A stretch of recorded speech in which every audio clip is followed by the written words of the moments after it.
Bom, então hoje nós vamos falar sobre a técnica psicanalítica, né? A técnica psicanalítica, ela é oriunda da sabedoria psicanalítica, a qual, por sua vez, sabedoria psicanalítica, é, vem da experiência psicanalítica, né, com os seres humanos. Então, quer dizer, todo o trabalho psicanalítico ele vem da experiência com seres humanos. Tá? Essa experiência com seres humanos, ela usualmente ela é intermediada pelas barreiras das defesas, né? Então, se é um doente psicossomático, com somatizações e tudo, ele vai tender a se relacionar com as pessoas a partir da omissão, né, de várias representações psíquicas da pulsão, a defesa se dá num nível muito mais abaixo, nós estamos dizendo uma suposta defesa, pode ser outro mecanismo, mas de qualquer maneira funciona como se fosse uma defesa, ou é realmente uma defesa num nível mais profundo, né, que separa o corpo da mente, né? Então, a visão freudiana da mente enquanto uma possibilitadora a transformação, então, de uma coisa biológica em uma coisa mental, psíquica, que possibilita a descarga psicomotora. E se essa representação psíquica da pulsão, da soma de excitação que dá origem às pulsões de morte, de vida, né? Se elas não forem, se essa representação psíquica não for realizada, o que, que acontece? Vai haver um curto-circuito que vai gerar doenças psicossomáticas, se for uma coisa mais grave, ou neuroses atuais, se for uma coisa mais contida. Talvez você pode até pensar assim num neuroses atuais com o amarelo lá, né, alaranjado bloqueando tudo, e dentro você tem uma coisa mais já com predominância da opção de vida, porque não lesa os tecidos a ponto de criar um tumor, né, ou criar uma inflamação destrutiva, como ocorre na doença de Crohn, por exemplo, né, que é uma doença psicossomática, né?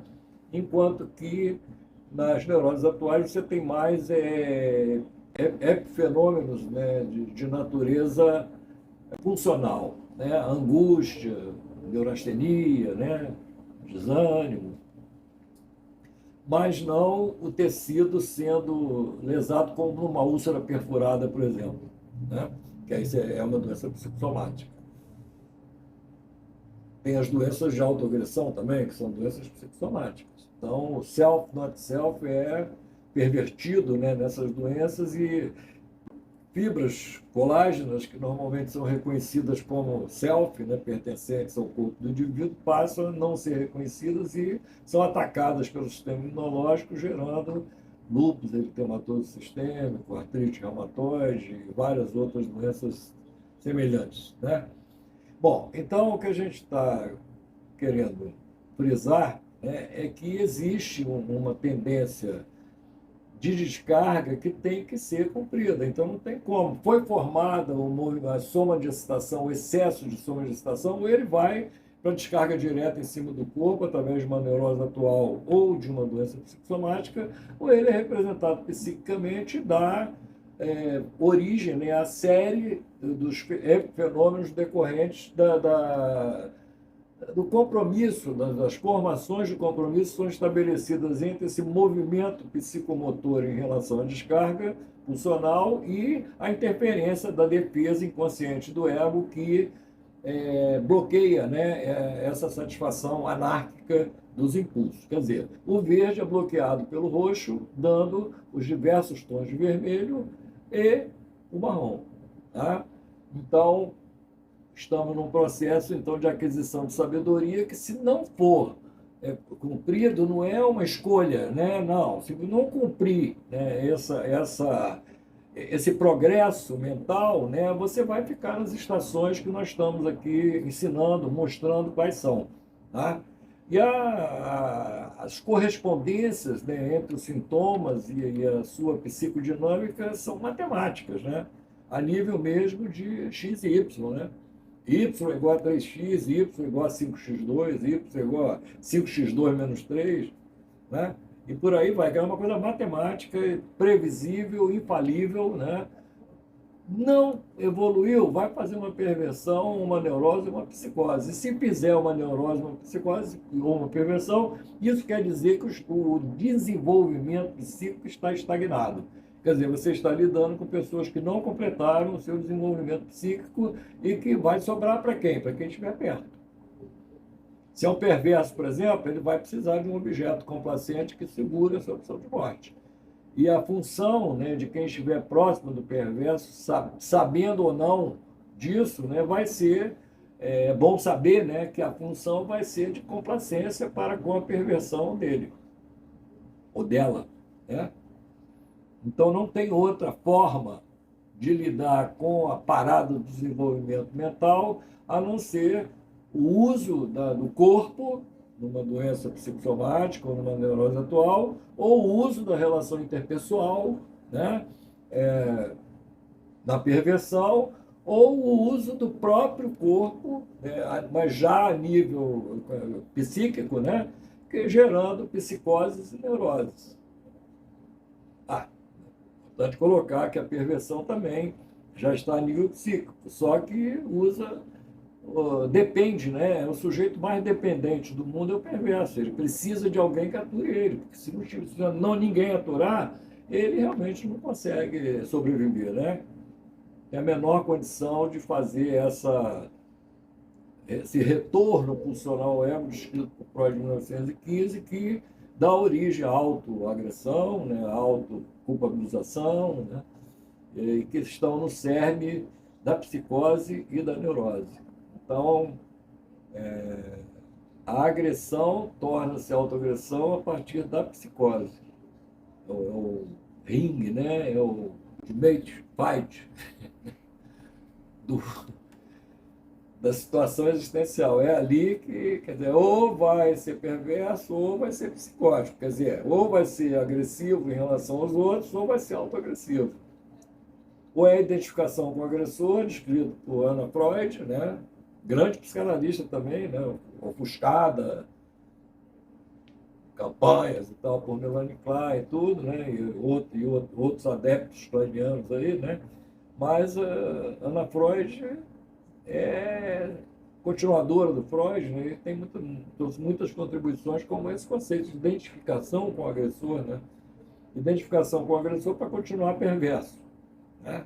E continuando perverso, não escapa, vai ficar na dependência da complacência de um objeto psicossexual que ature isso. Quer dizer, claro que estamos, evidentemente, né, dentro de uma relação sadomasoquista que a gente vem mostrando aqui também, que é uma estrutura, né, primitiva e que predomina na vida de muita gente, né, e é responsável pelos vazamentos, né, de incompetências sociais que a gente tem que aguentar aí, né, ao longo dos séculos, seculorum, né?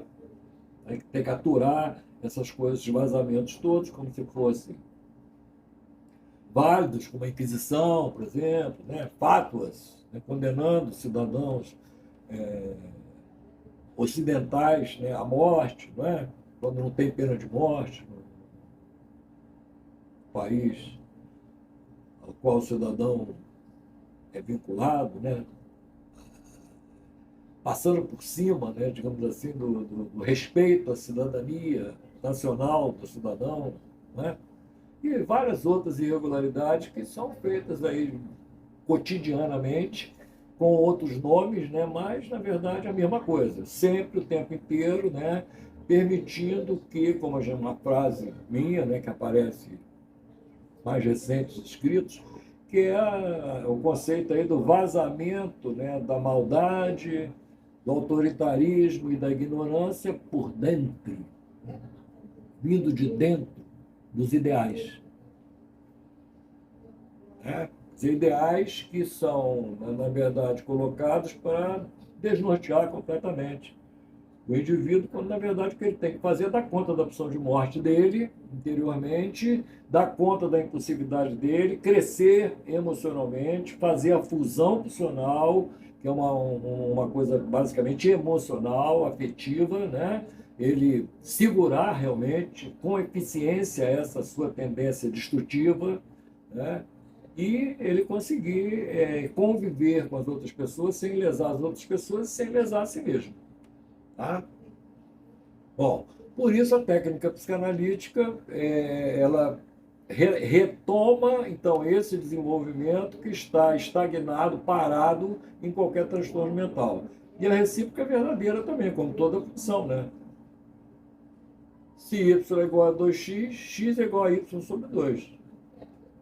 Tá?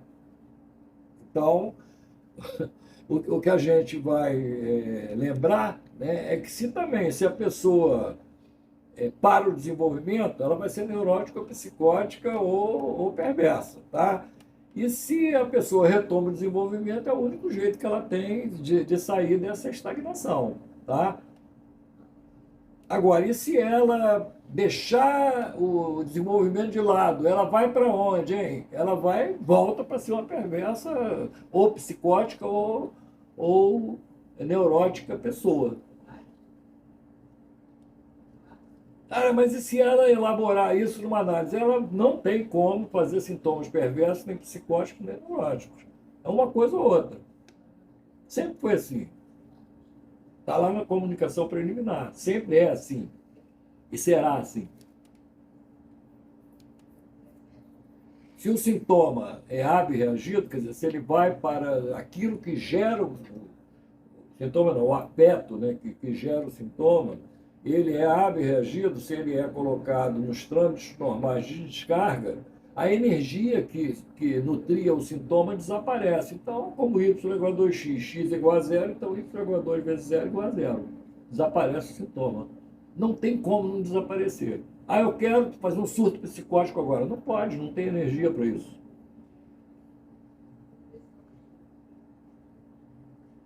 Ah, eu quero ficar bom agora, da coisa sem fazer nada. Não tem como, tem que trabalhar. A energia está retida lá, gerando o sintoma. Então, a técnica psicanalítica tem uma ação específica da técnica psicanalítica, que é, né,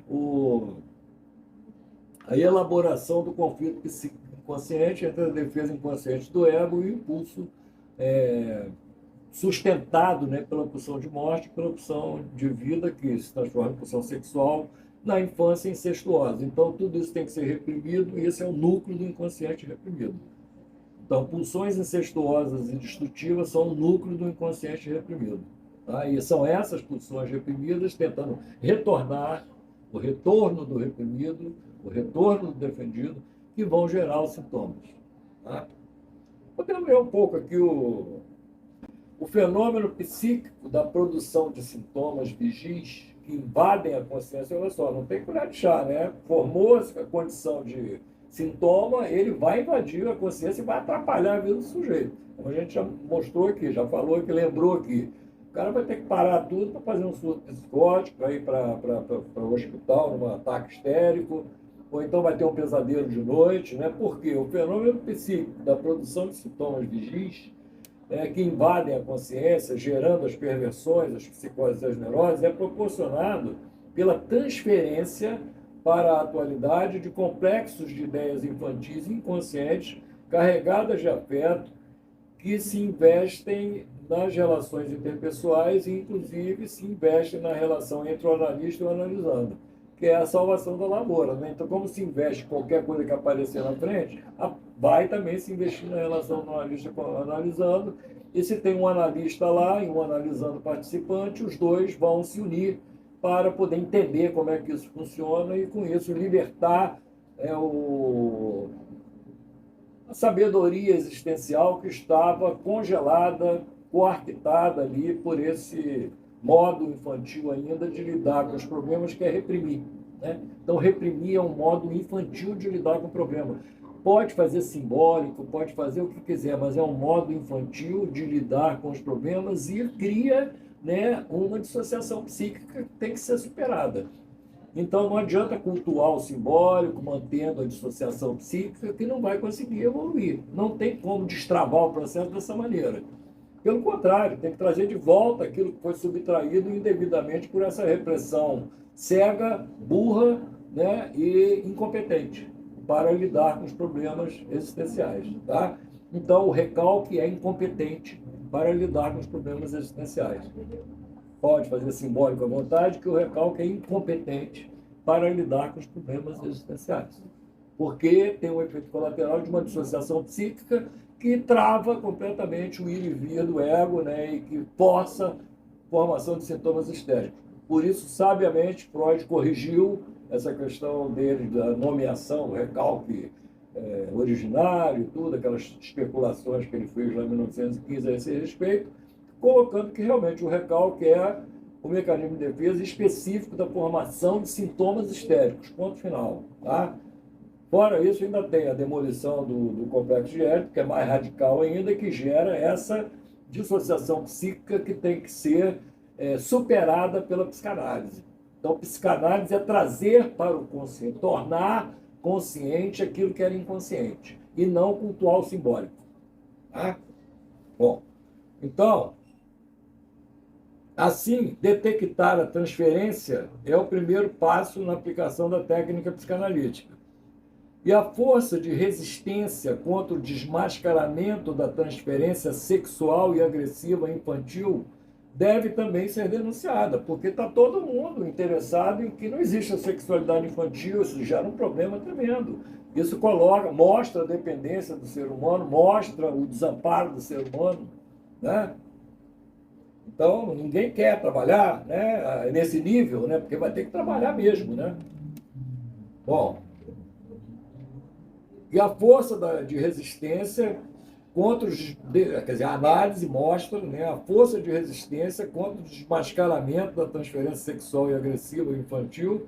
Isso deve também ser denunciado em sua função de manutenção da puerilidade repetitiva durante a vida adulta. Quer dizer, fica repetindo a infância o tempo todo, nunca assume a gestão do processo existencial, né, fica ali vivendo, né, digamos assim, se escorando nos grupos, né, mas sem assumir a sua individualidade decisiva, né? O indivíduo pode se relacionar, pode e deve, né, se relacionar com o grupo, mas ele é um indivíduo. Ele, se acontecer alguma coisa com o corpo dele, com a mente dele, ele vai fazer um transtorno físico ou mental que vai interferir na vida dele, com certeza, e na vida de quem lida com ele. Aqui em nosso livro, vamos aprender as técnicas psicanalíticas para a elaboração dos conflitos inconscientes entre o ego e o id, entre o ego e o mundo externo, entre o ego e o superego. Pois é, Freud só falou de conflitos entre o ego e o id. Né? Então, em 1925, tem os conflitos lá do ego com o mundo exterior, né? E o ego com o superego, em 1923, e 1917, 1925 mesmo também, né? Fica bem claro como que o superego é um problema também, devido à sua ignorância, autoritarismo e falta de compromisso com a realidade. O superego é objeto, tem que ser, numa análise, objeto de interação terapêutica. Né? Então, não pode deixar o superego solto, querer fazer as coisas de acordo com aquilo que está, né, determinado pelo superego, porque aquilo que está determinado pelo superego está fora da realidade. Quem manda é a realidade, não a idealização do superego. Então, essa que é a questão. Ai, vamos lá, vamos discutir essas coisas aqui. Bom, o ato psicanalítico, a ação específica da psicanálise, olha, só se completa após a elaboração desses conflitos inconscientes. E não está escrito aqui no resumo, mas vamos concluir. Isso aqui é a palestra. É bom que a palestra tenha coisas que só foram percebidas na palestra, né? E isso quer dizer o quê? Isso quer dizer que o inconsciente, aquilo que era inconsciente, agora precisa ser tornado consciente. Então, aquilo que estava no inconsciente reprimido, oculto, esquecido, tem que ser relembrado, e isso resultar numa sabedoria existencial para que o indivíduo possa retomar o seu desenvolvimento digno da sua existência individual. Então, a existência humana é uma existência basicamente individual. Não há como grupos ou quaisquer idealizações ou quaisquer outras formas, né, conseguirem quebrar essa. Não tem como quebrar isso. Tá? A existência do ser humano, de qualquer ser vivo, né, é essencialmente individual. Limites individuais. Começa já na célula. né?